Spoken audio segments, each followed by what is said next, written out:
تو یہ بات طے شدہ ہے کہ سیدہ طیبہ طاہرہ رضی اللہ تعالی عنہا کے بارے میں ادنا گستاخی اور توہین جب کسی سے ہم برداشت نہیں کر سکتے تو ہم اپنے لحاظ سے بھی ہماری زبانیں کٹ جائیں، ہمارے کلیجے پھٹ جائیں، ہماری جانیں جسم سے نکل جائیں، اس وقت سے پہلے کہ جو وقت سیدہ پاک رضی اللہ تعالی عنہا کی معاذ اللہ توہین کرنے کا وقت ہو، گستاخی کرنے کا وقت ہو، اس سے ایسی زندگی سے کروڑا درجہ موت اچھی ہے۔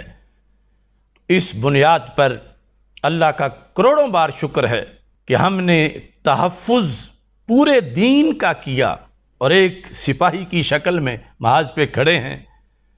اور آج عجیب صورتحال ہے کہ جو لوگ محاذ کے بھگوڑے ہیں، جنہیں چاہیے تھا کہ وہ محاذ پہ کھڑے ہو کر دفاع کرتے، آج وہ خود بھاگے ہوئے ہیں اور محاذ پہ کھڑے مجاہد کی غلطیاں نکالنا چاہتے ہیں۔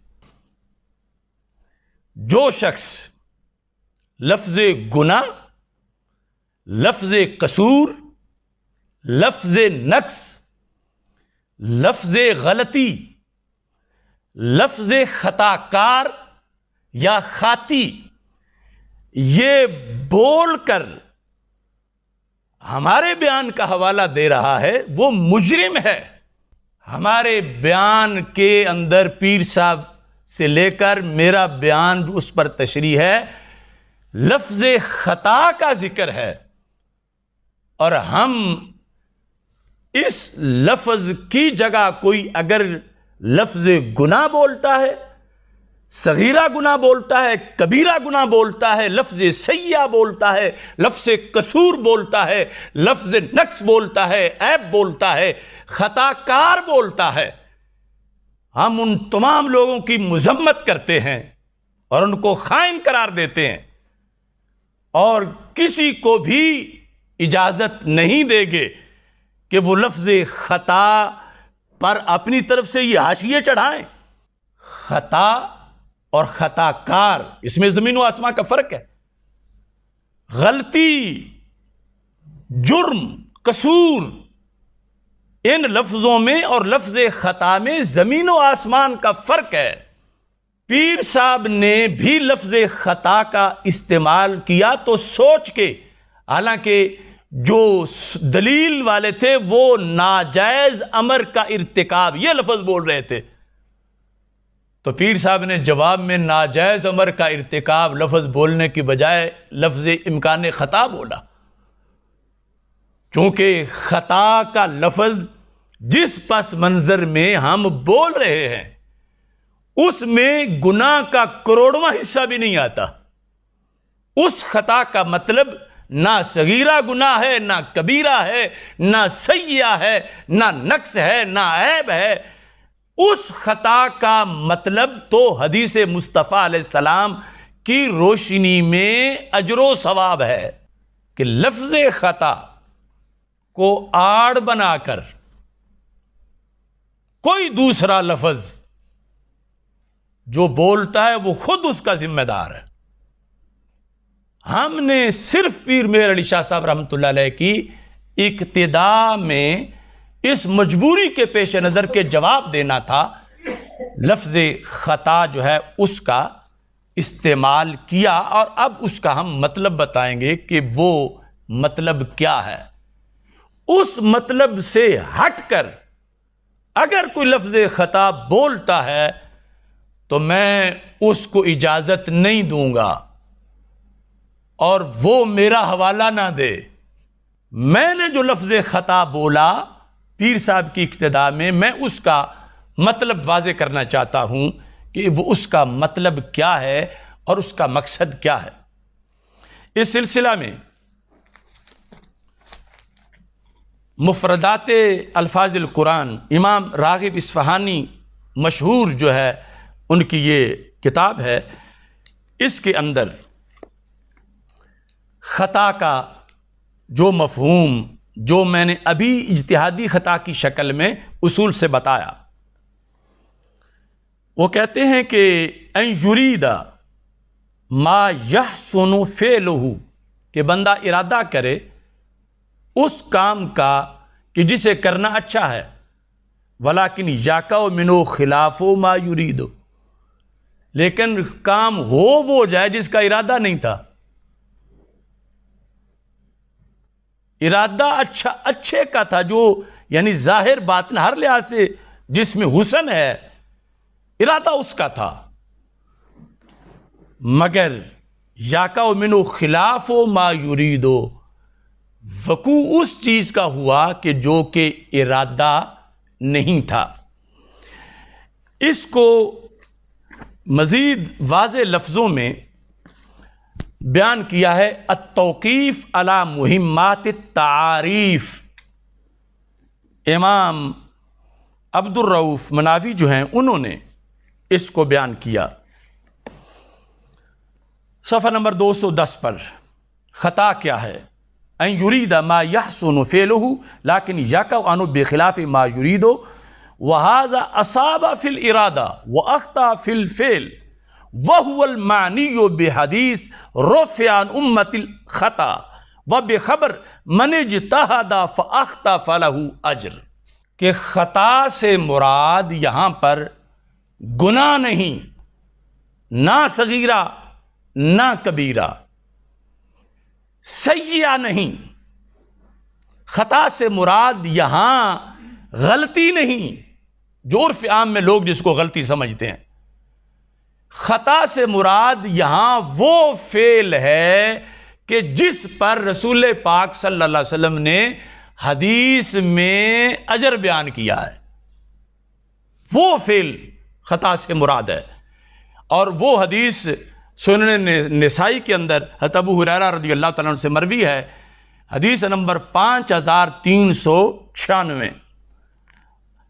عن ابی ہریرہ رضی اللہ تعالیٰ عنہ قال قال رسول اللہ صلی اللہ علیہ وسلم، اس میں وَإِذَا اجْتَهَدَ فَأَخْطَأَ فَلَهُ أَجْرٌ.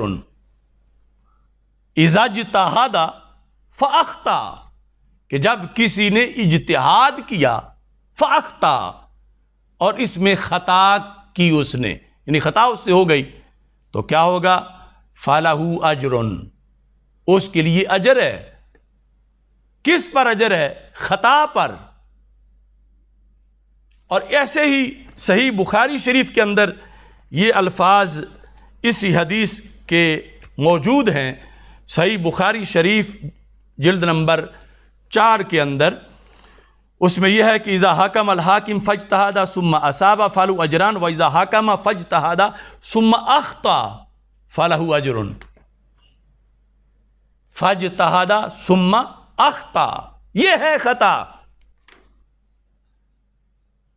اس واسطے پیر صاحب نے یہاں لفظ اور نہیں بولا، نہ لفظ ناجائز، نہ لفظ قصور، نہ لفظ نقص، نہ لفظ گناہ، نہ لفظ غلطی. یہاں ہے لفظ خطا. اور خطا جس پس منظر میں ذکر ہے، خطائے اجتہادی، اس کے لحاظ سے سرکار فرما رہے ہیں کہ اذا حکم فاجتہد ثم اخطا فلہ اجر، اس کے لیے تو اجر ہے. تو جس لفظ کا مطلب اجر ہے، گالی نہیں، عیب نہیں، جس لفظ کا مطلب اجر ہے اس کو توہین کیوں کہا جا رہا ہے؟ بولا ہم نے ہے، بولا پیر صاحب نے ہے، اور ہم نے اس کے حوالے دیے ہیں کہ وہ لفظ خطا ہے، خطائے اجتہادی. کیونکہ پیر صاحب نے مطلقاً خطا کہا تھا، تو ہم نے اس مختصر جملے کے اندر جو ہے وہ مطلقاً اس کی اتنی وضاحت کر دی. خطا اجتہادی جو کہ باعث اجر ہے، باعث ثواب ہے. اب جس چیز پر سیدہ پاک رضی اللہ تعالی عنہا کے لیے حدیث مصطفیٰ علیہ السلام کی روشنی میں اجتہاد کے نتیجے میں ایک اجر کا اعلان مل رہا ہے، کیا اس چیز کو ختم کرنا چاہتے ہیں، اس سے رجوع چاہتے ہیں، یا اس کو توہین کہہ رہے ہیں۔ اور ساتھ دوسری بات، یہ جو لفظ خطا ہے، اگر اس لفظ کو کوئی مترادف سمجھتا ہے، معاذ اللہ، مترادف گناہ کا، غلطی کا، سیئہ کا، نقص کا، عیب کا، تو وہ پھر اپنا منہ بند رکھے، کبھی بھی لفظ خطا نہ بولے۔ اس مقام پر جو خطا کے لفظ کو گناہ کا مترادف یا عیب نقص کا مترادف سمجھتا ہے، تو اس کے لیے اجازت نہیں کہ وہ یہاں اس مقام پر لفظ خطا بول کے اس کی نسبت حضرت سیدہ طیبہ طاہرہ کی طرف کرے۔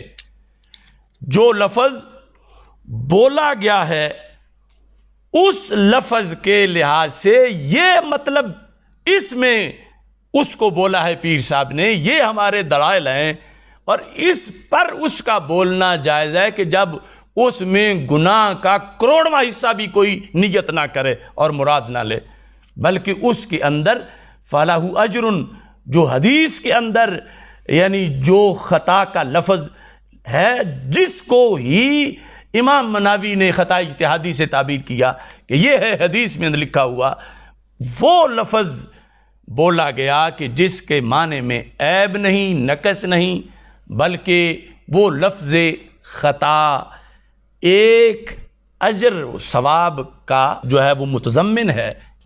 اس سلسلہ میں یہ وضاحت بھی ذہن میں رکھی جائے کہ کچھ لوگوں نے بڑا زور دیا بار بار اس بات پر کہ یہ جو لفظ انہوں نے آخر میں بولے ہیں یہ پیر صاحب کی عبارت میں نہیں ہے، پیر صاحب کی عبارت میں نہیں ہے۔ تو کس نے دعویٰ کیا کہ پیر صاحب کی عبارت میں ہے؟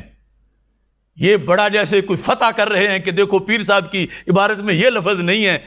میں نے تو خود عبارت پڑھ کے وقف کر کے لوگوں نے اس پر سبحان اللہ جو کہہ دیا، اس کے بعد یعنی کے لفظ سے آگے اس کی وضاحت شروع کی، یعنی یہ لفظ موجود ہے۔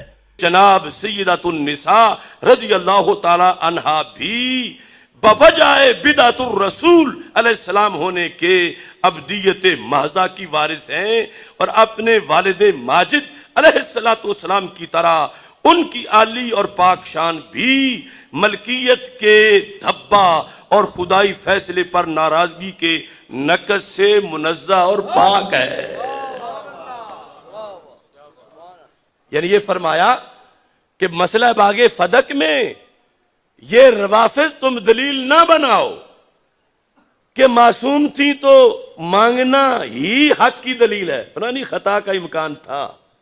تو ہم نے تو دعویٰ ہی نہیں کیا کہ یہ ابھی آگے پیر صاحب کی عبارت جاری ہے، ہم نے یہ واضح کر دیا کہ عبارت ختم ہو چکی ہے، لیکن اس عبارت کا مطلب جو اعتراض ختم کرنے کے لیے عوام کو سمجھانا یا خواص کو سمجھانا مقصود تھا، اس کے لیے پیر صاحب کے کلام کی تشریح مختصر ہم نے کی ہے، اپنی طرف سے کوئی کلام ہی نہیں کیا، ان کے کلام کی تشریح کے طور پر وہ لفظ اگلے بولے ہیں، اور اس میں یہ بار بار کہنا کہ چیلنج کرتے ہیں کہ لفظ دکھاؤ، لفظ دکھاؤ، لفظ۔ ان لفظوں کا دعویٰ کب ہمارا ہے کہ یہ پیر صاحب کے ہیں؟